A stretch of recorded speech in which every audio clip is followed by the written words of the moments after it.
Hi, I'm Tom Campbell from Cultaholic.com, joined by Untitled Goose Adam Pacitti, who is now on 1 hour sleep in 3 days. Can't get to sleep. I'm so sleep deprived. You remember that video that we did the other day when I was very, very excitable to sort of make up for the fact that I was so tired? Yeah. I did that in the shop this morning. I went into Tesco to buy a bottle of Ribena Light. And there was this woman who was getting a meal deal, and she had a bag of nice and spicy knickknacks. And I just went, oh, good choice. I was being ultra friendly. Why am I telling people that they got a good tasting crisps in the shop? Nobody wants to talk to me. I think that's a lovely. I think that's the Northeast rubbing off on you. That is. Maybe it is. People are lovely up here. Should we look at some headlines, Tom? Yes. WWE tweets, then deletes the Survivor Series rematch announcement. We have an update on the future of 205 Live, and a former AEW star is debuting for Impact Wrestling, and we'll get to that soon. Ironically, the discussion on spicy knickknacks is far more interesting than what happened on Monday Night Raw last night, was it not, Adam? Not a great deal happened last night, but please do tune into Graded anyway. We need the money. I think the bigger talking point isn't what happened, but what didn't happen, and that is a real lack of acknowledgement of the Fiend Seth Rollins match from Hell in a Cell. Yeah, a small video package aired, and that was your lot. There was no Rollins, there was no Fiend last night, and this sort of leads us on to the story here, which is that before Raw, it was tweeted that there would be a rematch coming up at Survivor Series. Fiend versus Rollins 2 in a ladder match, where if you climb the ladder, you get disqualified. That's not true. I made that bit up. However, then WWE, within about 20 minutes, deleted the tweet and deleted the Facebook post. Seemingly, that match is off. I thought, hey, maybe that went out early. Maybe that was meant to be on Raw last night. Nope.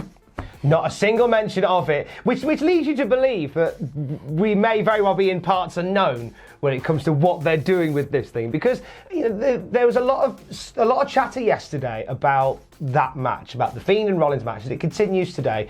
And a lot of people saying that maybe, and I'm honoured that there is this much optimism around the wrestling world at the moment, and I always try and be a purveyor of it. But it's the idea that this is maybe the longer game. Let's see what goes on Raw tonight. That'll give a bit of an idea of where we're going. Nothing. I think it was the right thing to keep Seth Rollins off Raw, though. Because if you were going to put him on Raw last night, he was going to get booed. Oh, without a doubt. Yeah. If they put him on Raw last night and turned him heel, I'd have thought, hey, okay, that's all right. They've done something with this. That's obviously not the plan. There are various reports flying around from various sources about Vince McMahon's backstage reaction to this, which is worth mentioning, to the Fiend versus Rollins match. Okay. One source said that he knew that he'd made a mistake. Another source said that he was laughing his ass off at the reaction. I mean, take that with a big old grain of salt there. Yeah, the Fiend was actually part of Raw last night. It's worth saying.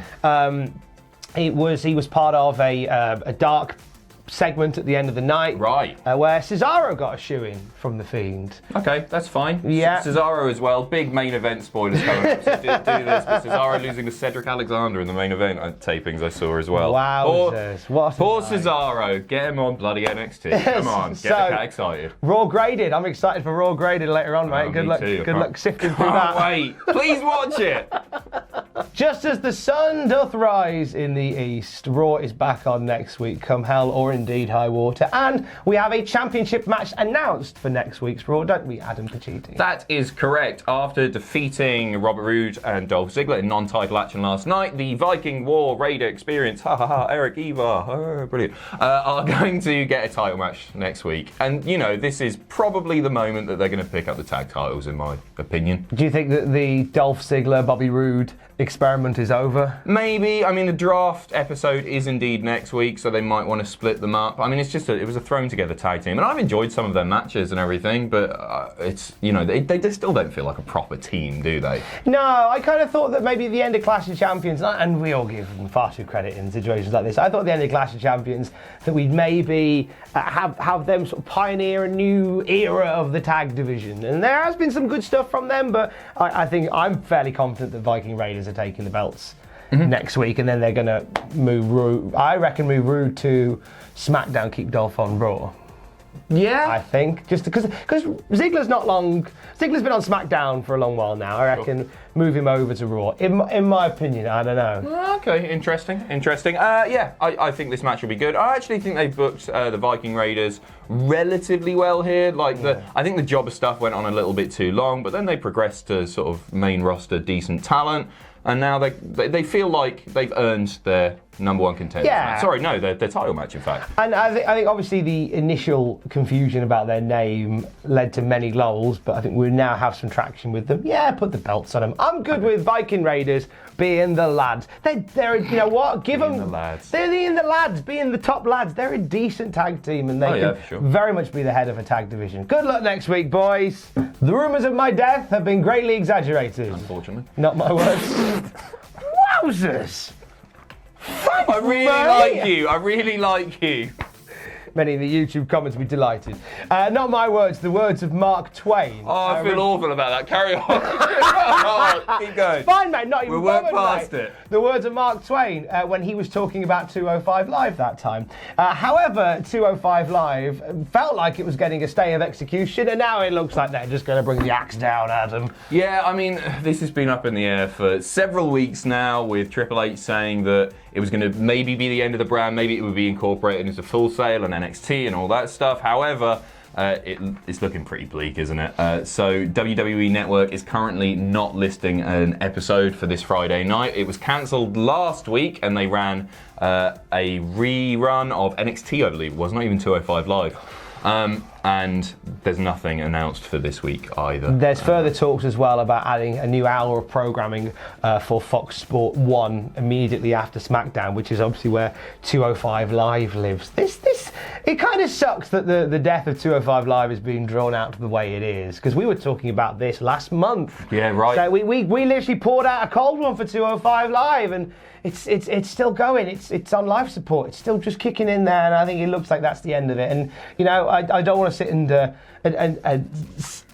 sign off on 205 Live again, because I feel like we've already talked about, you know, the why it's happening and why it shouldn't be happening and what went wrong and stuff like that. They are the least viewed WWE original program on the network, and I think you said this a few weeks back. It's an amazing show for work rate, but that's just not enough anymore. No, like you need to give it something a little bit different. You know, when you've got NXT, which is going to continue to be a very work rate led program, at least the belt is gone to what feels like its right adopted home on Wednesday nights. Yeah, it'll fit well on there. I feel sorry for the guys who might not get the exposure that they had on 205 Live, because NXT is an increasingly growing roster also. Yeah. So that'll be a shame if that does happen, but I'm glad that the Cruiserweight title is sticking around, and I hope they find a use for Drake Maverick that is more than just dicking about with the 24/7 title as well. Yeah. And all the wrestlers too. He's not a wrestler, what am I on about? And of course the wrestlers, but don't worry, if you feel like your Tuesday nights are missing some wrestling, because now 205 Live seems to be away, NWA Power starts tonight. I'm so excited about NWA Power on YouTube and Facebook Watch. I watched a video it was like Nick Aldis and Jim Cornette walking into the studio, and they were absolutely mesmerised by what was around them, and it was wonderful. And I'm going to tune in tonight for sure. It says something about a wrestling show, that has captured our imagination to this point, where you know what, we're quite down the last 24 hours on wrestling because of the fallout from Hell in a Cell, but there is still good stuff happening in this sport that we love, and NWA Power. No pressure, mate, but if you could give us a little bit of love of wrestling back, that would be great, thanks. And finally, 1 week into AEW Dynamite, it does seem weird to be announcing the new home of a former AEW star. It really does. It doesn't feel like it's been long enough to have formers, but there is one noteworthy person who has been missing from AEW under bizarre circumstances, and that is Kylie Ray. That's right, she popped up a couple of weeks ago now to do an independent show, and a lot of people were speculating that was like her farewell. But very, very good news indeed, because I think she's fantastic. Kylie Ray has been announced for Impact Wrestling. She's signed with Impact Wrestling. She has indeed. Bound for Glory weekend's coming up, and they're doing a special show in conjunction with Zila Pro and Warrior Wrestling called All Glory, and Smiley Kylie is going to be a part of that. And you know what? If you look at the continuing to grow Impact Wrestling women's roster, she's a really nice fit for that. Okay. I think that'd be a good home for Kylie Ray on a Tuesday night on Impact Wrestling. It's funny because earlier on we mentioned if you need some wrestling on a Tuesday night, Like, now You ain't 205's doing not there, and Impact Wrestling are going, here we go, here's our plug. NWA Power, damn it! Sorry, Impact. Tune into Impact as well. It's a very, very good show at the moment. It's been improving massively. Yeah. It's just getting better and better. Kylie Ray, as you say, a wonderful fit for this. I was very, very sad when she was let go. I mean, she asked for her release from AEW. And so, yeah, it's good to see that her heart is still in it, still wants to wrestle. Hey, Cocaine Bailey! Who? Ha! I wanna know, where'd you put my drugs? Love you, bye. Thanks for watching. Let us know what you think in the comments down below. You can follow us on Twitter at Cultaholic. You can find us on Facebook at facebook.com/Cultaholic. If you enjoy what we do here at Cultaholic, you can pledge to us on Patreon. That's patreon.com/Cultaholic. And most importantly, don't forget to hit subscribe and join us.